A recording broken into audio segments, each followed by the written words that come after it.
ঢাকার আশুলিয়ার টঙ্গীবাড়ি এলাকায় শ্রমিক ও যৌথ বাহিনীর সদস্যদের সংঘর্ষে গুলিবিদ্ধ হয়ে এক শ্রমিক নিহত হয়েছেন। এই ঘটনায় অন্তত ৩০ জন আহত হয়েছেন। নিহত শ্রমিকের নাম কাউসার হোসেন খান। তিনি ম্যাঙ্গোটেক্স লিমিটেডের অপারেটর হিসেবে কর্মরত ছিলেন।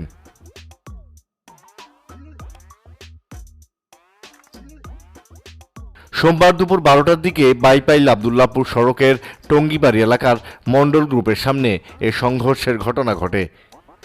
বিক্ষুব্ধ শ্রমিকরা যৌথ বাহিনীর অন্তত ৫টি গাড়ি ভাঙচুর করেন।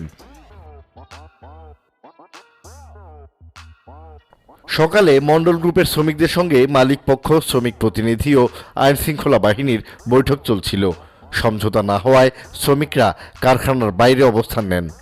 পরে অন্যান্য কারখানার শ্রমিকরাও সেখানে জড়ো হন। যৌথ বাহিনী ও শ্রমিকরা মুখোমুখি অবস্থান নিলে শ্রমিকরা র্যাব ও পুলিশের কয়েকটি গাড়ি ভাঙচুর করেন। যৌথ বাহিনীর সদস্যরা লাঠিচার্জ করলে শ্রমিকরা আরও মারমুখী হয়ে ওঠেন। পুলিশ পরিস্থিতি নিয়ন্ত্রণে আনতে গুলি চালায়।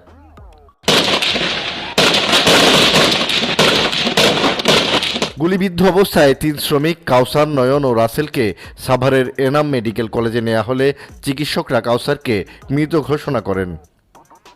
কাউসার আহমেদ, আনুমানিক বয়স ২৬। ওনার তলপেটের বাম সাইডে গুলি লেগেছে। ওনার আমরা মৃত অবস্থায় পেয়েছি। আর বাকি দুটো যে পেশেন্ট নয়ন এবং রাসেল।